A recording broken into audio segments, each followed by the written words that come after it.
안녕하세요. 오늘은 2020년 12월 28일 월요일 아침입니다. 오늘은 어제 주일 예배 때 들었던 설교 말씀 다시 한번 함께 묵상하는 시간 가지려고 합니다. 함께 읽고 묵상할 하나님 말씀은 이사야 7장 7절에서 14절까지 말씀입니다. 주 여호와의 말씀이 그 일은 서지 못하며 이루어지지 못하리라. 대저 아람의 머리는 다메섹이요 다메섹의 머리는 르신이며 65년 내에 에브라임이 패방하여 다시는 나라를 이루지 못할 것이며 에브라임의 머리는 사마리아요 사마리아의 머리는 르말리아의 아들이니라. 만일 너희가 굳게 믿지 아니하면 너희는 굳게 서지 못하리라 하시니라. 여호와께서 또 아하스에게 말씀하여 이르시되 너는 내 하나님 여호와께 한 징조를 구하되 깊은 데에서든지 높은 데에서든지 구하라 하시니 아하스가 이르되 나는 구하지 아니하겠나이다. 나는 여호와를 시험하지 아니하겠나이다 한지라. 이사야가 이르되 다윗의 집이여 원하건대 들을지어다. 너희가 사람을 괴롭히고서 그것을 작은 일로 여겨 또 나의 하나님을 괴롭히려 하느냐. 그러므로 주께서 친히 징조를 너희에게 주실 것이라. 보라, 처녀가 잉태하여 아들을 낳을 것이요 그의 이름을 임마누엘이라 하리라.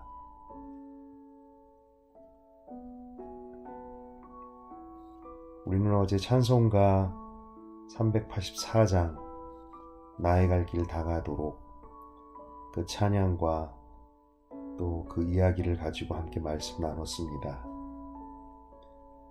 나의 갈 길 다가도록 예수 인도하시니 내 주 안에 있는 그를 어찌 의심하리요. 믿음으로 사는 자는 하늘 위로 받겠네. 무슨 일을 만나든지 만사형통하리라. 나의 갈 길 다가도록 예수 인도하시니 어려운 일 당할 때도 족한 은혜 주시네. 나는 심히 고단하고 영혼 매우 가라나 나의 앞에 반석에서 샘물 나게 하시네. 이 찬송시의 저자의 고백, 그 고백의 중심은 예수님께서 자신의 삶을 인도하셨다는 것입니다. 자신이 가는 길, 인생길의 순간순간마다 주님께서 함께 하시고 이끌어 가신다는 것이지요. 구비구비마다 험한 길, 힘든 길에서도 가사의 고백들을 보면 평탄하고 쉬운 때보다도 인생의 어렵고 힘든 때를 지날 때의 고백 같습니다. 하늘의 위로가 너무나 필요한 때, 심히 고단하고 지치고 메마르고 목마를 때, 저자는 그때마다 자신의 고단한 삶을 통과하게 하시고 버티고 지날 수 있게 해주신 주님, 그 주님으로 인해 여기까지 올 수 있었다고 고백합니다. 설교 말씀 초반에 들었던 많은 사람들의 기억 속의 2020년, 지친다, 외롭다, 두려움, 근심, 분노, 너무나 공감이 되고 우리 모두의 마음과 상태를 대변하는 것 같습니다. 그런데 나는 그런 어려운 상황을 지낼 때 무엇을 의지하고 무엇으로 그때를 지나고 있는가 생각해 봅니다.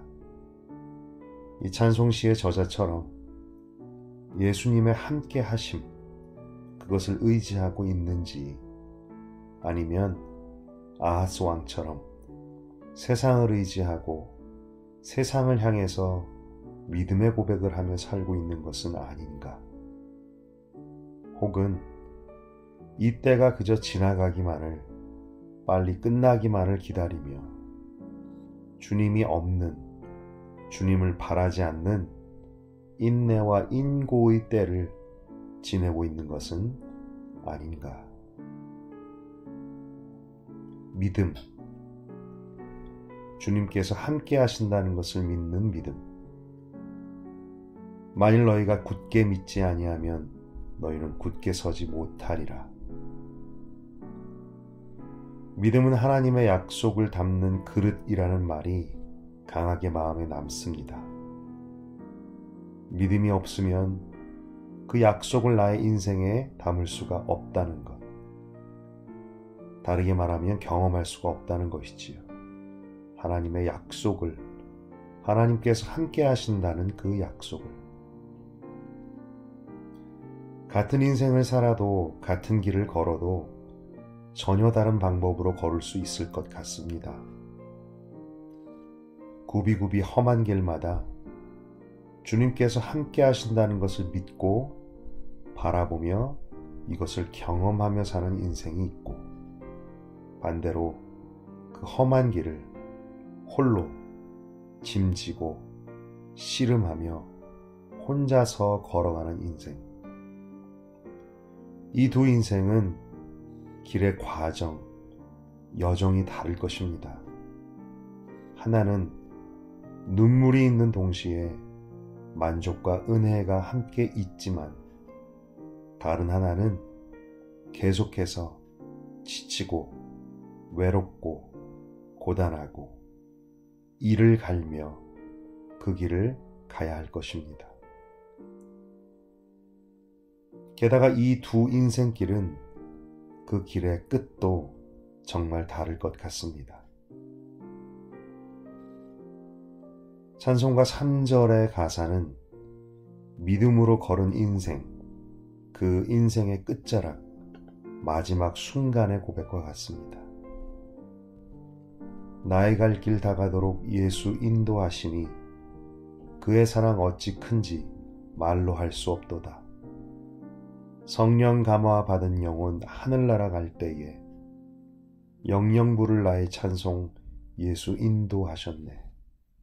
영영 부를 나의 찬송 예수 인도하셨네.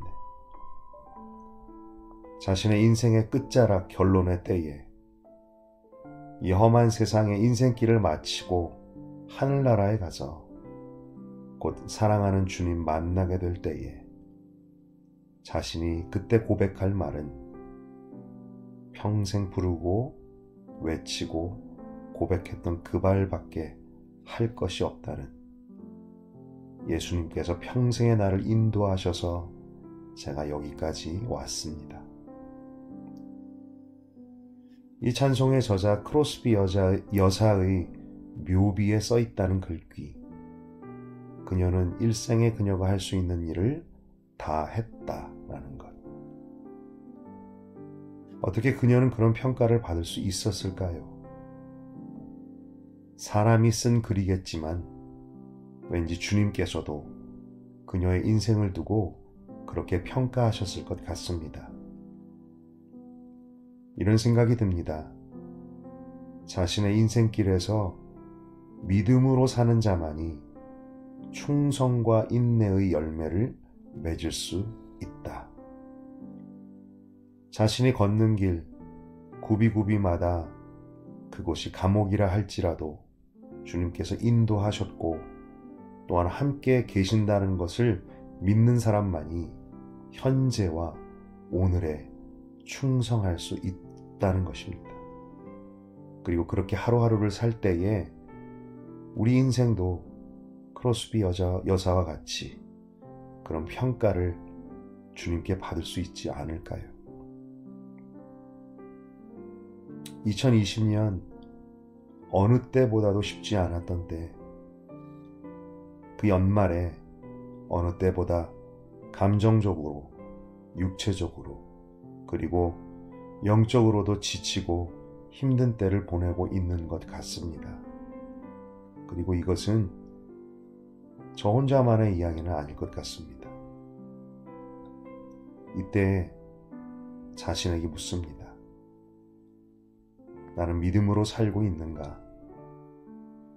나는 주님 함께 하신다는 약속을 믿는 믿음으로 내게 주어진 오늘을 살고 있는가?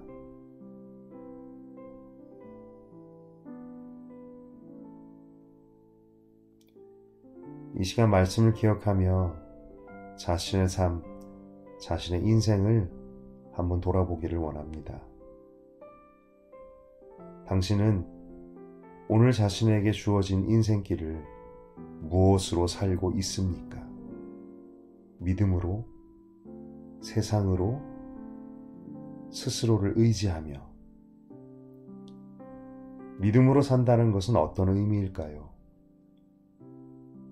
당신은 인생의 마지막 순간에 어떤 고백을 할 수 있을 것 같습니까?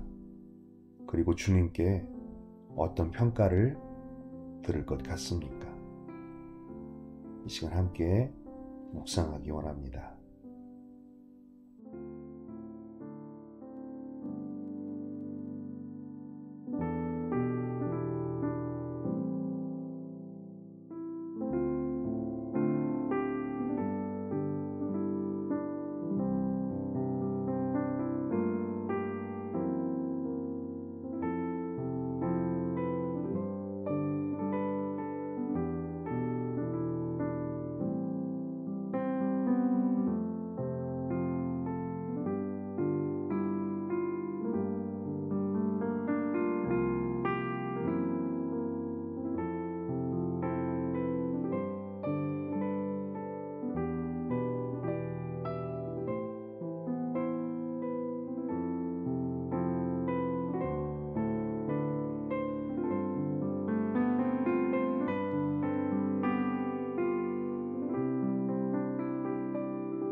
이 시간 함께 기도하겠습니다. 하나님, 정말 금년 다들 너무나 지치고 힘들고 답답하고 또 외로운 때 그런 1년을 보냈습니다.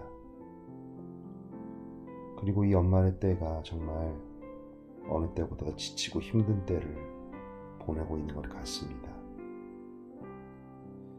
하나님, 그런데 그 힘들고 어려운 때를 내가 어떻게 보고 있는가를, 보내고 있는가를 생각하니, 어떻게 걷고 있는가를 생각하니 정말 제가 믿음으로 살고 있지 않다는 것을 발견하게 됩니다.